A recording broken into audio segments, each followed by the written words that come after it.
Урматтуу телекөрүүчүлөр, Ала Мүдүн районуна караштуу Төмөнкү Аларча айыл өкмөтүндө көптөн бери ички коллектив арасында түшүнбөстүктөр болуп жатат. Тагыраагы бир гана интрига менен алек болуп, айыл өкмөт жана дагы коллектив менен жаңжалдар болуп жатат. Мында 90 миң сомго дарат кагасын алды деген, жана дагы мыйзамсыз тендерлер өтүп жатат, дегеле 1 миллиондон ашуун зыян мамлекетке келтирилип жатат деген сөздөр айтылып жатат. Биз дал ошол тараптарды айыл өкмөттөн баарына көзмө көз суроо берип, бири-бирине болгон таарыныч нааразычылыктары, дегеле мыйзамдуулук жагында кандай болуп экенин алдыңкы мүнөттөрдө айтып бергенге аракет кылалы. Биз менен болуңуздар. Ала Мүдүн районуна караштуу Төмөнкү Аларча айыл өкмөтүндө ички жаңжал дагы эле уланууда. Борбордук телеканал буга чейин дагы Төмөнкү Аларча айыл өкмөтүндөгү Наргиза Момбекованын финансылык ката кетирип жаткандыгы тууралуу күбөлөрдүн айтуусуна таянып чыгарган. Жана ошондой эле Момбековадан Ала Мүдүн районунун акими Бактыбек Анаркуловдон да түшүндүрмө алып жарыялаган эле. Мен мисалы үчүн эгерде факты бар болсо, мени кегде бир кылып атат. Ошол эфирде бухгалтер жана тендер боюнча адис жана айыл өкмөттүн чарбалык иштерин тейлеген кызматкер Момбекова тараптан мыйзамсыз иштерге мажбурлоо болуп жаткандыгын айтып, бирок толук ачыктай алышкан эмес. Себеби ал кезде үчөө тең кызматта болчу. Анан айыл өкмөт чындап эле басым жасаганы чынбы? Ошол боюнча. Ал боюнча биз служебный записка киргизип атабыз. Главанын өзүнө. Бирок деги басым болуп аткан чын. Главанын буйругу аркылуу туура эмес кетти да. Биздин эфирден соң ал үчөө тең кызматтан айдалган. Бул боюнча бухгалтер мындай дейт. Бул Наргиза Момбекова бир тараптуу болуп, чындыкты айткан кишини аркасынан түшүп, күнүгө интрига, күнүгө 3 жолдон 4 жолдон ушу собранияда отурабыз, түшүнүк жасабыз, акты түзөбүз, жалган ушундай. Ал эми айыл өкмөттүн чарбалык иштерин тейлеген Кайрат мырза Момбекова кызматтан кыянаттык менен пайдаланып, айыл өкмөттүн бюджетин максатсыз коротуп жатат дейт. Буга жергиликтүү депутаттардын дагы тиешеси бар деп, алардын бири тротуарга ашкана куруп алгандын депутаттын көзүнчө айтып берди. Өзүңүздөр ойлосоңуз эми мындай жөнүн актанганда чек болот да мырза. Мен тротуар менен жакшынакай эле келатам. Көрүңүздөр. Тротуарын эле учурда, мисалы үчүн тиги бадалдар өсүп турат. Анан эми ушуга сиздин кайсы түз болот да документтериңиз кандай, эмне? Мисалы үчүн менде деген, бул деген муниципальный территория. Тиги өзүмдүн частный территория, туурабы? Рұқсат бар. Рұқсат бар. Жоқтардың баары бар. Мыйзамдаштырылган. Маралдык жагынан алып келгенде жол тоскон болобу? Маралдык жактан алып келгендечи эми мага жазуучу киши, жана жазып атышпайбы? Тиги ким эле? Ошондо эле бир чакырып айтып койсоз болмок да. Мени айтып атат, могул жерге незаконный жол куруп алгансың депчи. Өзүнүн үйү, басып алган үй. Захват земли болгон. Ошол жакта 5 жылдан бери, 10 жылдан бери жашап келет. Ошол кишиде моралдык укугу барбы мага жазганда? Коллекторныйда. Мындайда ар ким өзүнө жооп берет, сиз өзүңүзгө жооп бериңиз, аяктап отуруңуз. Моралдык укугум 1 метр нары жылдыртып коем. Жылдыртып коесуз. Качанга чейин? Бул негизинен биринчиден арендаторлор курган болчу, ошол арендаторлор айткан болчу, муну жылдырып алып кеткиле депчи. Потому что арендатор мондай ызы чуу чыккандан кийин арендаторлор менен келишимди мен жокко чыгарып, анан күтүп отурам ошол. Бул иштебей атат, көрүңүздөр. Иштеп атса бир жөн. Чалам бир 40 күн ичинде, наверное, жылдырышат нары. Урматтуу телекөрүүчүлөр, өзүңүздөр көрдүңүздөр. Моралдык жоопкерчилик менен 40 күн ичинде муну алып алдырып коем деп. 40 күн күтөбүз.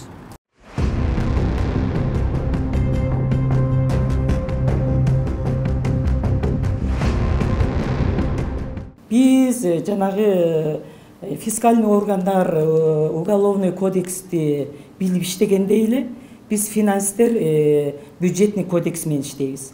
Анан ар бир специалист өз жумушун так билсе деген кеп да. Нарыкы киши бир кийлигиш, берки киши бир кийлигишпей. Анан биз өзүбүздүн требованияны требует эткендик үчүн ошо ортодо пикир келишип. Талабыңыз эмне болду? Наргиза эми ошо сиздин балким сиз жооп бере аласыз. Эч кандай мыйзам бузуу болсо азыр ачык айкын айтсын, кайсыл жеринде. Бардык нерсе өз орду менен болгон. Эч кандай мыйзам бузуу болгон эмес. Именно вот ошол Кайрат байке боюнча айтсам, айткан указдарды эчтерсен аткарбай. Павелка мисалы жазгамал, бизде павелка болот. Бактарды актайбыз, ошону аткар десек аткарбай. Мен өзүм билем, анан сен мындай тегиндей дегенден эмгек өргү эмеге больничныйга чыгып кеткен ошо. Иштегиси келген эмес. Анан кийин өзү кеңештин мен азыр алдыда айтып кеткендей кеңештин токтому бар болчу. Чтобы ЖКХ жоюлсун деген ошонун негизинде жоюлган. Бирок бүгүнкү күнгө чейин материалдык баалуулуктарды мойнундагыларды өткөрүп бербей келет. Тапшырбайсың деп аткан нерсеси. Кызматтык кат менен кайрылгам Молбекованын өзүнө. Мен 16-жылы ушундай майда кызматтык кат менен ушул нерселердин баардыгын менин моюмдагы каражаттардын баардыгын кимге өткөрүп берүүнү сиз немеңиз кимге өткөрүүнү билбей атам деп кайрылып ушундай мындан мурун жок болду, жок болду. Андан кийин мына мага кайрадан жиберип атат 31-майда. И анан материалдык баалуулуктарды материалдык сактаачы складтын ачкычтарын тапшырып берүүңүздү өтүнөбүз. Акты кабыл алуу үчүн Төмөнкү Аларча айыл өкмөтүнүн чыгаша боюнча баш кайдышы Ташматовага тапшырып берди деп атат. Ташматовага келсем Ташматованын өзү жок, же тиги бириси эч ким жок. Бүт эле бул жердегинин баарына жарымын өлтөт деген. Эмне себептен мен беришим керек? Акт приемкасы жок деп. Биринчи зылат эткенде айттым. Чукчукка жок. Экинчисинде чалганда экинчисинде чалганда мына деп туруп складтын ачкычын Жумаев Нурбек деп водительге бердим. Биринчи күнүндө келгенде жөндөн торнаштар жазып туруп меңиз кол коюңуз деди. Мен буга кол кое албайм. Мына менин чырдын баары ушундан башталган. Кол кое албайм буга. Эмне кол койбойсуң? Буга кол койгондун себеби 70 машина гравий 6000 сомдон деп жазып туруп кол коюп кой дейт. Хова. Анан мен кандай хова деп. Хова деп. Анан бир машина хова, гравий 6000 сомдон деп. Ошондой жазып кой деп. Бул мен порталга бергенде ошентип берип койсок бизди көтөбү? Мына тендердин немеси. Ошондо басында өзү деп турат айтылган чындыгында эле ушундай биринчи смета түзүлүш керек, анписи деген бул туура эмес. Бүт работасын баары, услуга бүт баары көрсөтүлүш керек, материал болупчу. Ага дейин смета түзүлөт, тем более сумма большая депчи. Андесек жок, ушундай бергиле деп приказ болду да. Анан биз аткардык. Аны аткарсак, биздин эле таанып жүргөн, биздин эле ушакта постоянно эле жүргөн, мурдагы иштеп, мурда глава болуп кеткен эле, тем более бүт комиссияда тааныйт экен, ошондой болуп калды да. Анан ошол эле киши катышып атат да, башка эч ким катышпайт. Мисалы тендерден баарына объявлять этилип атат. Ал тендер мындай неме болуп калды да, туура эмес кеткен үчүн ошо жалгыз эле бир фирма катышып, аны уткарууга аргасыз болдук да. Анан айтылды, бирок бул фирма деген мурда эме болгон, бул аффилированный лицо болуп калат депчи. Андесек мына глава өзү турат, жок, өткөрүш керек, кылыш керек деп эле ушундай болду да. Анан ошондон баштап эле мындай башталды да, сен мен дешип элечи. Анан мага дагы мындай менин да окуум тебелеп эле ар кандай сөздөрдү айтып, такыр иштөөгө мүмкүндүк берген жок, чынын айтайын. Каждый раз мына сиздин көзүңүз эле турат, 5 мүнөт сайын эле ушундай чакыруулар, 5 мүнөт сайын эле оскорблениялар, мындай иштөөгө такыр мүмкүн болбой калды да, чынын айталы. Мүмкүн болгон жок. Анан аргасынан ошо өзүмдүн да жумушумду өткөзүп, эмемди берүүгө туура келди. Тиги ошол тендер боюнча бир документ барбы? Кагаз барбы? Кайсыл жол, каяка төгүлүш керек, сметасы барбы деги вообще болот атпайбы? Мына как начальник ЖКХ өзү берет да заявканычы, мына могу жерге мондай болуш керек деп, бул мына өзү ответственный болуп, бул киши жазатып, ошо көргөзүпчү. Анан бул киши көргөзүп бериш керек сметчикке. Сметчик баарын карап, мына мон жерге монча, могу көчөгө монча төгүлүш керек деген сметасын алып келип бериш керек. Булар деген утверждать этиш керек, ушул жазалыш керек дегенчи. Ошону анан биз порталга беребиз. Порталдан катышат кишилер. Анан ошону тандайбыз, ошол жактанчы, мисалы, кимдики туура келсе, по ценам, по эмек квалификационный требованиялар туура келсе, анан өткөрөбүз да. А бизде башынан эле түзүлгөндө эле туура эмес кетти. Анан эле бизге мондай давка болду да. Түшүнүктүү. Наргиза, буга эмне дейсиз? Ал боюнча гравий боюнча квартальныйлардан жаздырып, жана элде чогултуп, ошол жерден протокольно жаздырганбыз. Кайсы көчөлөрдө төгүлөт. В общем биз бердик ошол 70 машинаны. Ошонун баары кайсы көчөлөр болсо ошолорго бөлүштүрүп туруп, төктүрүп жасап. Мен барып көрүп келдим ошо материалды. Аябай сонун экен.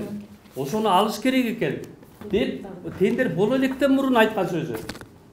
Ал кишини мен да жакшы тааныйм. Ал киши менен мурда иштешкен. Ал киши мурунку айыл өкмөт болуп иштеп кеткен Нуржан Шалипович деген киши.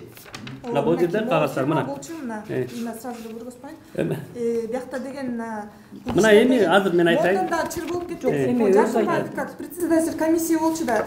Анан бул деген киши ошондо на увольнение, на отпуск с последующим увольнением болуп кеткенде протокол боюнча анын немеси туура келбей калды, падатамчы. Анан мен айттым, ушундай туура эмес деп эметсем, жок, эмнеге андай мунун эмесин жылдыртып, ошол жерден баягы буйрумага эме өзгөртүү кирип, анан глава экөөбүз барып кол койдуруп келгенбиз да. Вот анан бирок эми буну уже срогу өтүп, баягы эме болду да, мына мен өзүм отказ кылгам негизи бул тендерденчи. Мен жотоп коеюн. Вот. Анан мындай болуп атат да. Буйрума түзүлүп атат 15 апрелде Жаркынбаевка депчи. Анан ошол күн менен эле кайра эме болуп, тиги мисалы, как ответ секретарь кайра эле буга эмеге кошуп коюп атат да, комиссиянын эмесинечи. 3 бөлүп чыгып калган. Ошондо эле айтыш керек да, бул увольнение кеткен, муну бошпош керек депчи. А биз мына комиссияга кетип атат бул. Анан кайра ошол эле киши тандап атат. Ал уже увольнение кеткен. Жок, мындай да, Темирлан, комиссия бул тендер деген мурун өткөрүлөт. Тиги кайсы 21 күн да.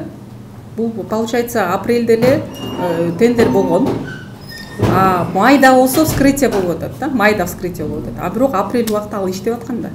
Менде так эле суроо бар да, негизи так эле бир суроо бар. Ошол тендер эмнеге мыйзам Кыргыз Республикасынын мыйзамында каралгандай негизде өткөн эмес?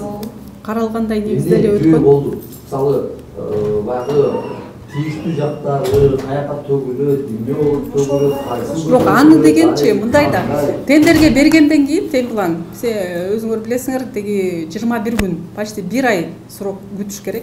Анан тендерге бергенден кийин биз сходторду өткөрүп, биз уже тендер ачылганча уже бизде протокол кайсы көчөлөргө төгүлүш керек, ошонун баары бар болчу. Эми көчөлөр бар бизде, бузук, аны скрывать эткенге болбойт. Анан кийин ошол жерлерге төгүлөт. Бул жерде кандай мыйзам бузуу болуп атат? Мисалычы 6.000 сомдук сметчикти алып салып атат дагы, 18.000 сомго сметчик алып туруп, кайра бензин берип атат. Мына сиздин көзүңүзчө айтайын, мына главаны алып салып атат. Дагы эле кайра эле. Эмне болду? Ал туура эмес. Сметчик боюнча айтып коеюн. Жок, сметчик боюнча айтып коеюн. Эми адам деген түшүнбөгөндөн кийин аны айта берет. Ал биздин буга чейин иштеп аткан сметчикти тротуар бияка 2 километр тротуар жасайбыз деп эмеге тендерге берген экен. Шапкасында 2 километр деп турат. Ага болсо Бишкек теплосет чыгыптыр, орустар да, алар аябай жакшы жасайт. Мурун да бизге Октябрьскийге мындай эме трассаны жасап берген жолду. Анан ала келип айтты, силер отказ кыласыңарбы или жазатасыңарбы? Мына сметаңар турат 2 километр башында жазылып турат. Объем болсо 500 метрга бетону. Тротуар эмеси болсо, бордюр болсо 270 метрга. Алгандай чолок эме болуп атат да, тротуарчы. Андай сметчиктин бизге эгер түшүнбөсө сметаны түзгөн, андай сметчикти биз бир мүнөттө кармабайбыз. Бизге деген сметаны так туура жаза турган. Так туура жаза турган сметчик керек. Анан мен эми до конца сүйлөп өтөйүн. Биз алган сметчик, ал технадзордагы сметчик дагы болуп берет. Бардык эмелер, бардык жагынан өзүнүн лицензиясы эмеси бар, соответствующий. Сиз толуктоо берсеңиз. Наргиза Кылжабаевнага келгенден бери баягы кызматтык каттарды киргиздик. Бир жери туура эмес, тиги жери туура эмес, андай болбойт, мындай болбойт деп ушул күнгө чейин өзүбүздүн мнениябызды кызматтык кат аркылуу көрсөтүп келдик. Анан ошого карабастан чын эле мыйзамсыз бошотууга алып келгендиктен бизди түшүнбөй. Анан биз дагы ушундай кадамга бардык. Жалпы айыл өкмөткө канча сомдук зыян келди? Сиздин эсебиңизде. Зыянды эми фискальный органдар тиги аныктайт. Сиздин эсебиңизде. Канча зыян болгон? Эми биз тоскоолдук болбосок көп эле эме болду. Незаконно деген себеби мен мына 1.300.000 сомго бензин алабыз айыл өкмөттүн средствосуна деп 1.342.000 сомго тендер өткөрүп атат. Баасын 70 сомдон коюп атат солярканы. Повышенный 70 сомдон солярка коюп атат.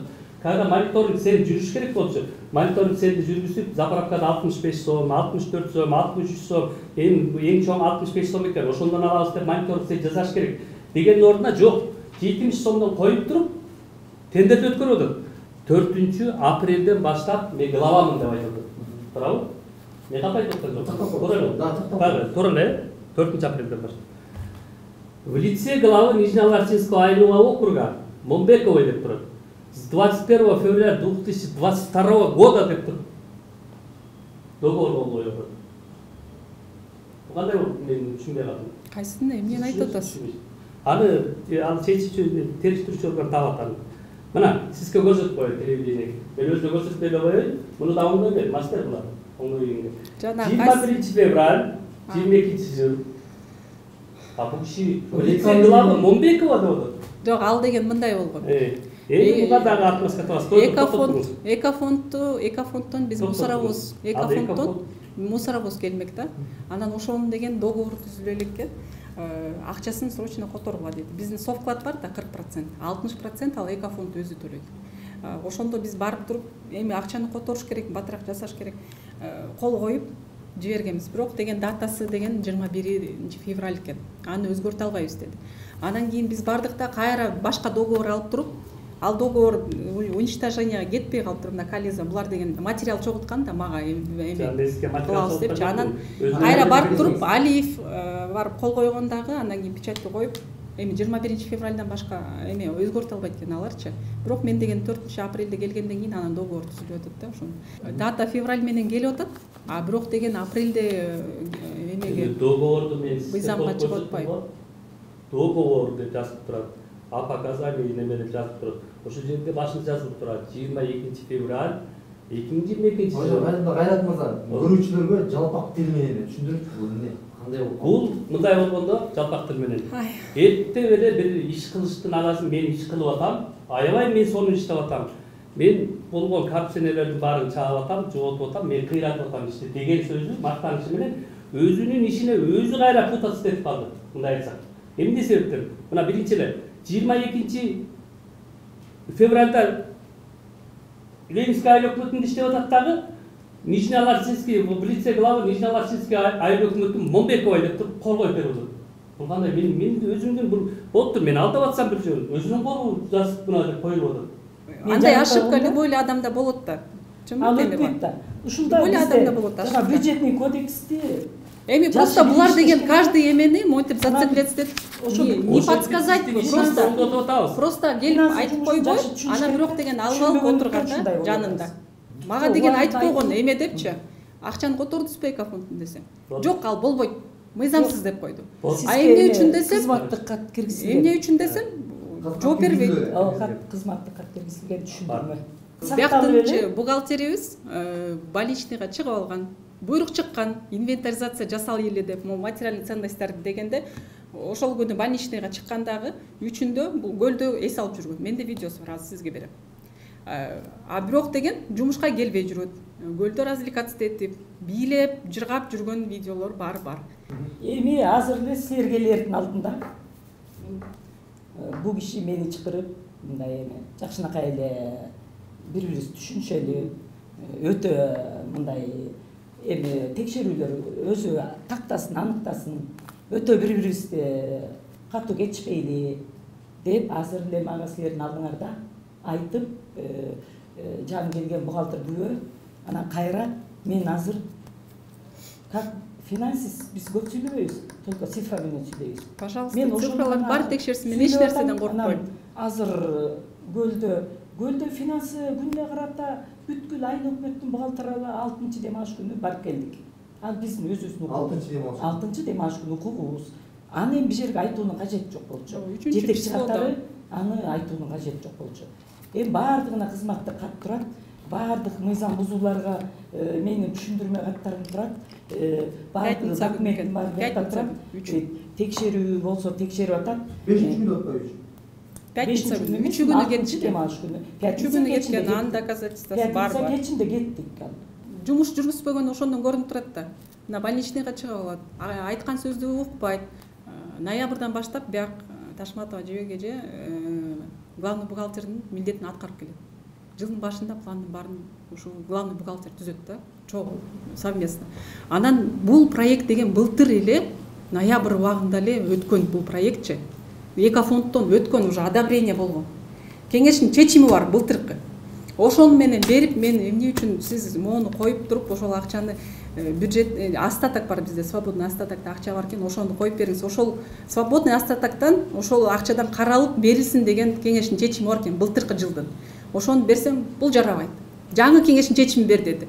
Макул дедим, кеңештин баарын чакырдым, жаңы чечим чыгарып бердим, аны да колуна карматтым.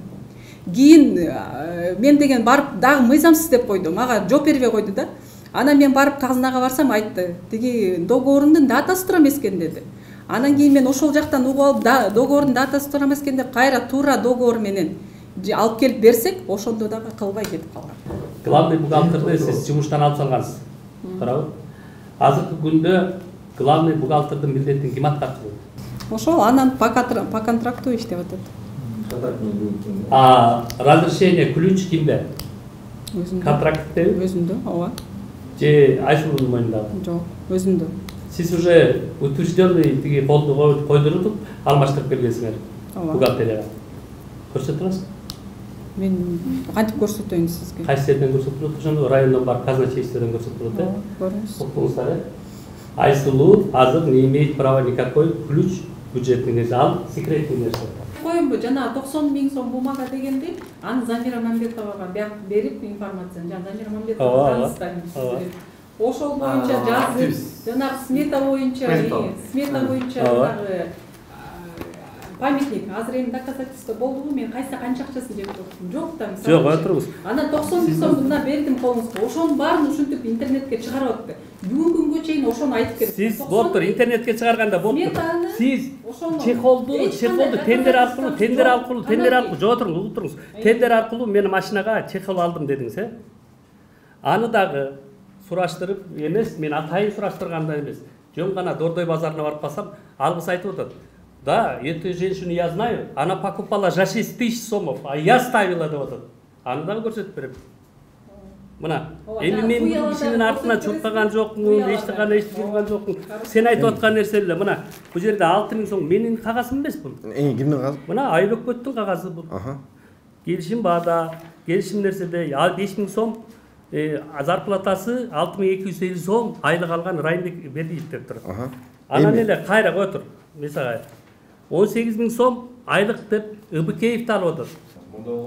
Это вот человек, который за рулем ездит на ее машине. Ну, мы на комиссию ездили. На комиссию может ездить. Комиссияга.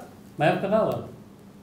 Ал жака деген конокко чакырган тиги Маткасымов. Зачем вы вот за мной ходите по пятам? Айдаганбыз, артынан көрүп туруп айдаганбыз. Анан токтолуп турган. Атыңызды өзүңүз тааныштырып коесузбу? Сияев Мансур Насыпович. Депутат. Аларча местный кеңешинин жергиликтүү кеңешинин депутаты. Бул жакта айтып жатат, айыл өкмөттүн автоунаасын сиз айдап жүрөт деп. Кандай? Ал жерде болсо конокко чакырылганбыз. Жок, айдагансыз чынбы?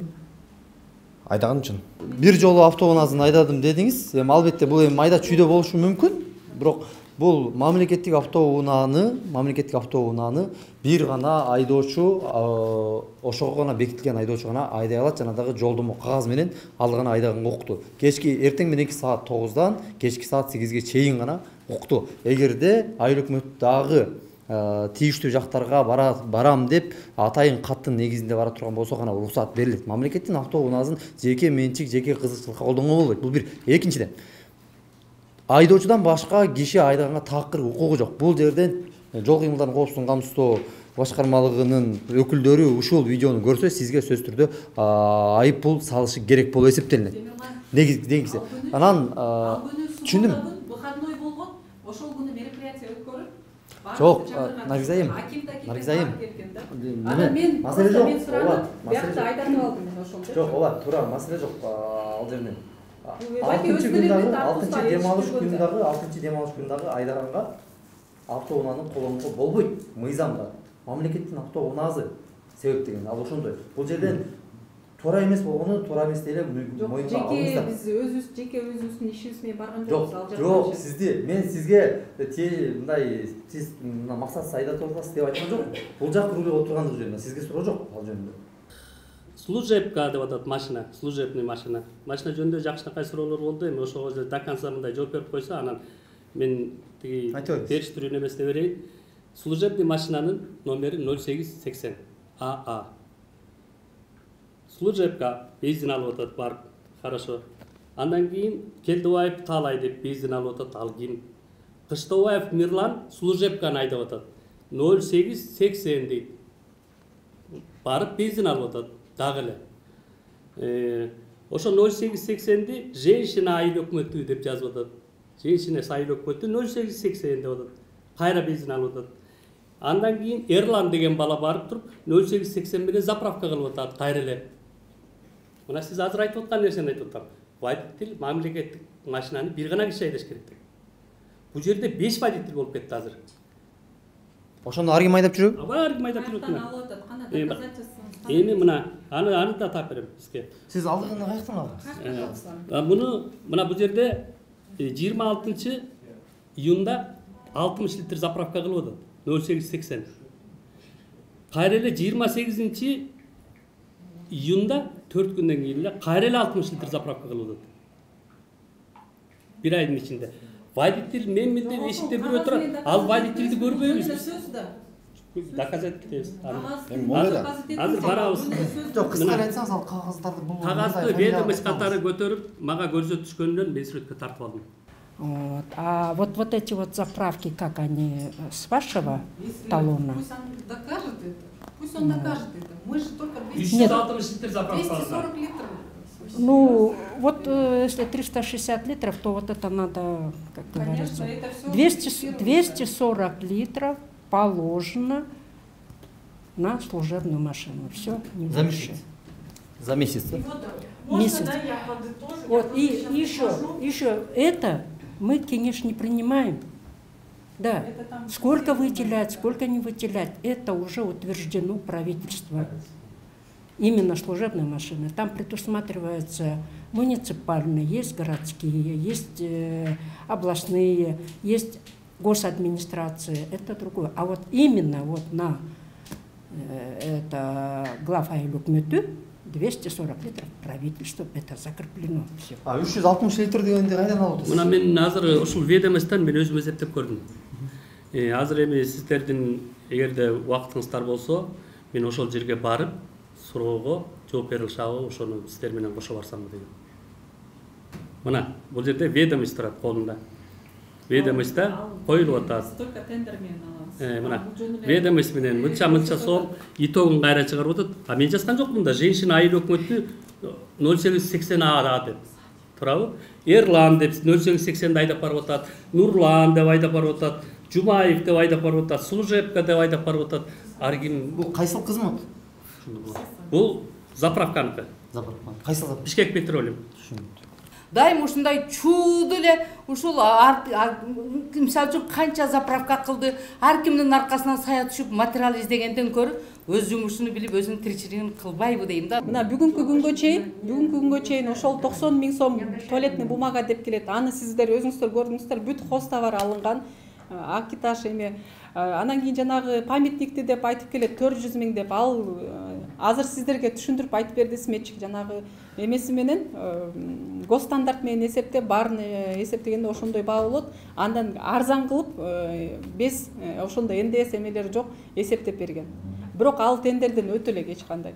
Дагы кандай башка финансы боюнча эч кандай нарушение жок. Ошол жөн эле куру дооматтарды ошентип мисалы контексттен бир эмени контексттен бир сөздү алып туруп эле ошону коюп койсо бул ошондой болуп көрүнө берет экен да.